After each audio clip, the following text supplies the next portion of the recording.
Hey, Capstone. So we have been doing a unit on political identities, so partisan identities and ideological identities. That was last week.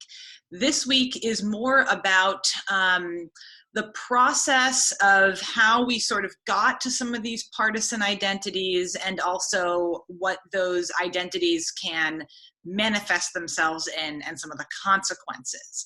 So today's video is about a fairly new phenomenon, relatively speaking, called affective polarization. And this is what you guys read a homework reading about. That reading is really the first big paper that identified this type of polarization, and it has generated a lot of new research. So just really basic stuff here. There's two types, well, there's a number of types of polarization, but let's distinguish between two different types, and the paper does this, right? The first type of polarization is what we typically think of. It's called ideological polarization. We've talked about what ideology means. This means people are becoming more consistently liberal and more consistently conservative over time. We've said before, a lot of people don't really have ideologies. They sort of mix and match their issue positions. Ideological polarization says, well, that's true, but over time, people have become more consistently liberal in their positions or more consistently conservative, and that is polarizing. And this is a function of a word that we've already talked about, operational ideology. Remember, operational ideology is about issue positions and the role of government. So that's what a lot of people talk about when they talk about polarization. But there's this other type of polarization, which is not the same, and that is affective polarization. The word affect usually means positive or negative feelings. And this type of polarization has to do with partisanship, actually. Democrats and Republicans are disliking each other as people more and more over time. That's very different than people becoming more consistently liberal in their issue positions or consistently conservative. Again, this says Democrats and Republicans are disliking each other as people more and more over time. This is a function of partisanship, maybe not ideology, and social identity theory, this us versus them mentality of expressive partisanship. So you guys read this paper that talked about some of the indicators that we have of affective polarization. And since you read about this, I'm not going to go over it in detail, but from that homework reading, they talked about using feeling thermometers to look at how partisans rate each other over time. Their ratings of themselves stay pretty consistent, but their ratings of the other party have been going down.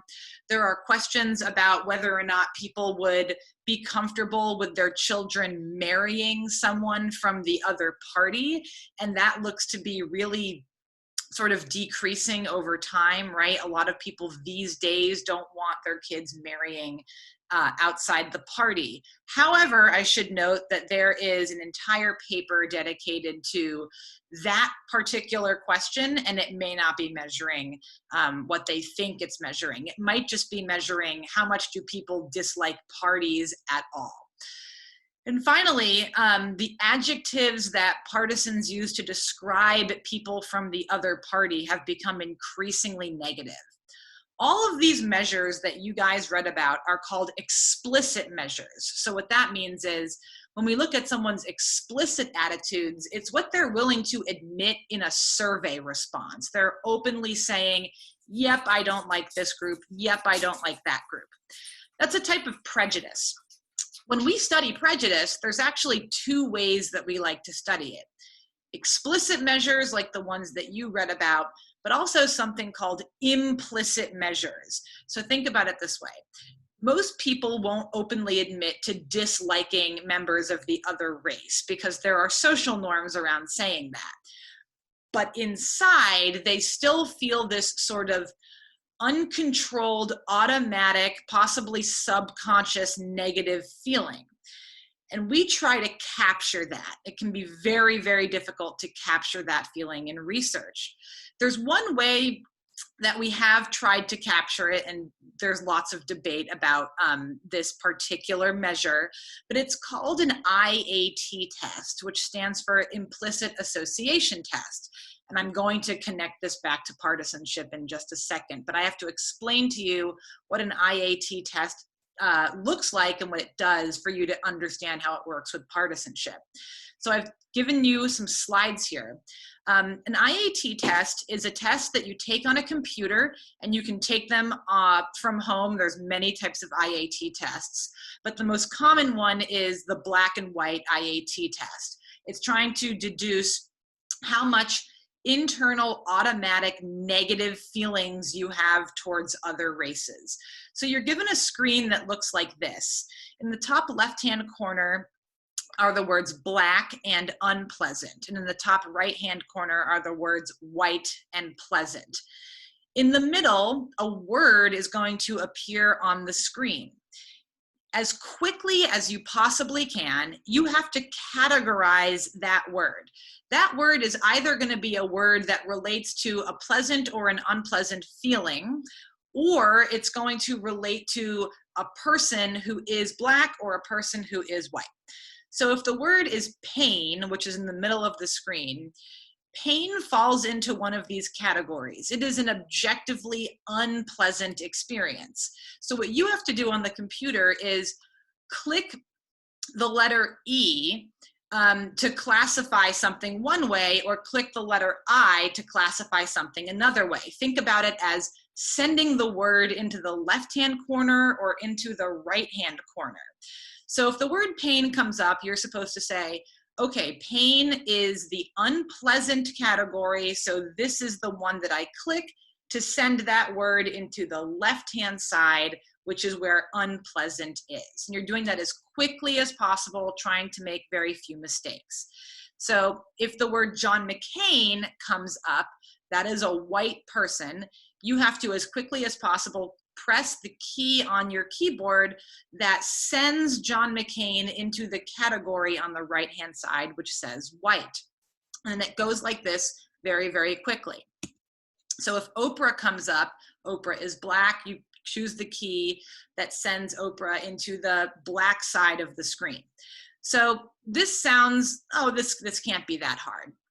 So what happens when, I need you to look at the left or the right-hand side of the top of the screen now, what happens when we flip these words around and suddenly black is paired with the phrase pleasant and white is paired with the phrase unpleasant? Suddenly this gets a lot harder for people. Okay, Bill Clinton. Bill Clinton is a white person. You have to send Bill Clinton to the right-hand side of the screen because he's white, and that's where the white category is. Why does this become so much harder for people when those words are switched? Well, particularly white people, but we also see this amongst minorities as well. What is the logic here? The logic here is that, by the way, this is timing you, right? So it's calculating how long it takes you to correctly categorize these words, and it's measuring the length of time. So the logic here is when the word black is paired with the word unpleasant, a lot of white people, but also just people in general, they think of those two things as similar or related, black and unpleasant. So that kind of sounds like one category to them. White and pleasant, a lot of people associate those two things together. So they think of that as one category. So that means there's really only two categories on the screen. Black unpleasant is one category, white and pleasant is another category. It makes it easier for you to make a decision. But once those words switch and suddenly black is with pleasant, that's harder for people to think about because they think about those two things as disconnected. So suddenly that becomes more like two categories on the left-hand side and another two categories on the right-hand side, which means you're now making a decision for 4 categories, which means it's harder, which means it's going to take you longer to categorize it. So we can take that test and look at how long it takes you to do those categorizations to figure out how much you associate Black people with a negative sentiment and white people with a positive sentiment. Okay, big explanation. So how does partisanship come in? We don't just do this with Black and white categories. We can do this with any category that people have prejudice for. So we've made IAT tests that show pictures of Republicanism, either the symbols or the word GOP or something else that symbolizes Republicans. And we can do the same thing with Democrats, right? We can use the donkey symbol and the elephant symbol. And we can see, do people have internalized positive associations with one party and negative associations with the other party? And it turns out they do. They really, really do, right? So when we run IAT tests, the top here is the results by party and how much people feel positively or negatively towards party labels. And the bottom is the same test, but it's the race-related test. See how these little spaceship-looking things, which are the effects, see how those are further from the 0 line than they are down here in the race test? That's because people's negative and positive feelings towards parties at this point in time are actually stronger than their negative feelings towards other races. That is a deep-seated negative or positive bias that we have towards out parties. So we've seen this with explicit measures, and we've seen this with an IAT implicit measure. Okay, so now that we know that affective polarization between the 2 parties exists, what causes this? Well, there's many possible answers, and all of these have been done with separate research studies. First of all, it could be ideological polarization causing this. Wouldn't we think that if people are becoming more consistently liberal and more consistently conservative on their issue positions, they might also like each other in the other parties less? That might actually be leading to the affective polarization. And some people do argue that. So it could be ideological polarization as the culprit. Negative advertising. This was at the end of the reading that you guys did. When parties negative advertise about the other ones, especially in something like swing states, that could lead people to really dislike partisan outgroups. Increased use of the internet, right? There's an entire study done by the guys who do a lot of this work that look at broadband internet access and how it spread throughout the country over time, and whether or not those areas started adopting more negative sentiments towards partisan outgroups, right? The internet could be a part of this. Lack of social norms around this hostility. This is actually an interesting one that we could talk about on the discussion boards.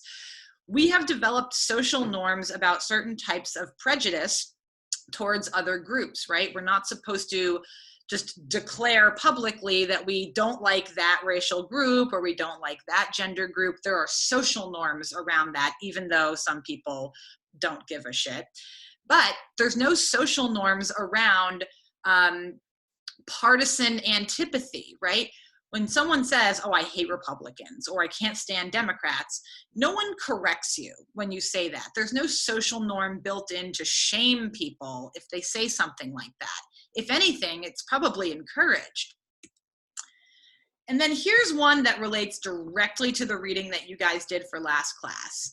Ideological and social sorting. You guys read that book chapter by Lily Mason, who shows that the 2 parties have become socially and ideologically sorted over time.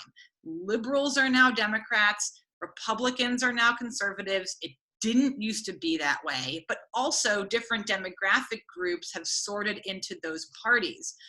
What happens when everything is sorted out and there's no sort of overlap between these groups? that creates some sort of super identity. So here's her visual from the chapter that you guys read. You can see that some of these groups, particularly liberals and conservatives, over time, those bars are getting much bigger over time because there's more liberals in the Democratic Party and more conservatives in the Republican Party. Right here we have, this is brought to us by the people over at The Economists. This shows different social groups and the probability that they would vote Democrat and Republican. If you want to pause the video, this is kind of a fun one to look at. But you can see there are certain groups that are just overwhelmingly identified with one of the two parties, right? Not every group, right? There's some income overlap here, but some of them are quite identified. And this graphic is even more fun, actually. This shows you what would it take to make a Black voter a likely Republican. So you can sort of pause it and walk through this graph as well, right? If Black Americans are, 90% likely to be Democrat, what other characteristics or social groups would they have to be a part of to get them all the way towards voting Republican? And you can sort of go through the chain here. On the other side, how do you make someone who's a white born-again Protestant a likely Democrat? So you can sort of walk through, they'd have to have this characteristic and this characteristic and this characteristic to get them over to voting as a Democrat. This is how socially sorted the parties have become. So Lily Mason's also done work trying to show that this sorting has led to affective polarization. But overall, there's many possible explanations for this. So in addition to just these two partisan groups disliking each other more and more over time, there's additional evidence that this manifests itself as an actual prejudice, right? Not just an attitude, but actual prejudices that we can see. So here's a study by Iyengar and Westwood called Fear and Loathing Across Party Lines. This is a highly cited study as well. They did a few different exercises here with partisans to see how they discriminate against one another. So this is a survey experiment that they ran. So that means we manipulate something and we send people into treatment and control groups and we randomly assign them like we talked about. This is an interesting one. So in this experiment, some Democrats and some Republicans are going to read a fake application for college admission. And the researchers say, we want you guys to pretend that you're an admissions officer. Make a decision about whether or not you're going to admit this person. So I'm showing you guys the fake applicant here. And as you can see, the red arrow indicates that this person is the president of the Young Democrats. Some people are going to see that resume, this person is the president of the Young Democrats, but other people randomly determined that's just going to change to say the president of the Young Republicans, okay? Everything is exactly the same except that partisan label switches, okay? So who is going to be more likely to admit Democrats and who's going to be more likely to admit Republicans? So these are the results broken down by category, and you can see that people who are Democrats are way more likely to select the Democrat who has the party queue for Democrat on their application. And the exact same thing happens on the flip side. Republicans are way more likely to accept Republicans. This has nothing to do with politics. This is letting someone into college, right? So this is where we can see that partisanship, we can develop prejudices and act on those prejudices in the contexts of life that have nothing to do with politics. They compare this down at the bottom to the same experiment, except this time they're looking at different racial groups, right? Are whites more likely to let in whites? Are blacks more likely to let in blacks? You can see that there's a lot less prejudice actually going on in the race-based task than with the partisanship-based task. let me be very clear about this. That does not mean that racism is just gone and no one has prejudice when they're letting people into college. That's not true. But what this does show is that there's probably more of a social norm to be inclusive when it comes to race than a social norm to be inclusive when it comes to partisanship. So that's their first example. Another example, which I won't get deep into, are two different economic games that involve money, where the researchers take Democrats and Republicans and they give them sums of money. They allow them to give some of that money to someone else. That someone else could be a Democrat or a Republican. So they could be from your party or from the opposite party. Once they get the money, the researcher will triple the amount of that money, and then they can decide that they're going to give some back to you. Okay, so you have to trust that person's going to give some back to you. That's the trust game. What we can see is that people are more likely to trust people from their own party to give the money back to them than from the opposing party. So there's a number of games that they do here, but this is partisan prejudice manifesting itself in contexts that really have nothing to do with politics, right? We trust people from our party more. We want to reward people from our party more and punish people from the opposing party. So actually, before we get to that, so we can see here that there is an attitudinal component to partisan prejudice, just this disliking of the other group, but there's also a potential behavioral ramification. Luckily, some studies have looked to see, how bad people get with this type of stuff. And what they have found is that partisans don't usually go out of their way to screw over people from the other party. They don't usually go out of their way to, really say that they want to physically harm people or psychologically harm people from the other party. They won't put down something and go do that recreationally typically, but they do favor their own party a lot more and punish the other party if there's a choice involved there. So that's a briefer on affective polarization, this positive and negative feelings towards one another that comes from partisan groups. So I'm going to skip over that. Interestingly, what you guys saw in the homework is, does the same hold for ideological identifiers? This has all been about Republican, Democrat. Does the same thing hold for liberal, conservative identifiers? As of 2010, in their study, not really.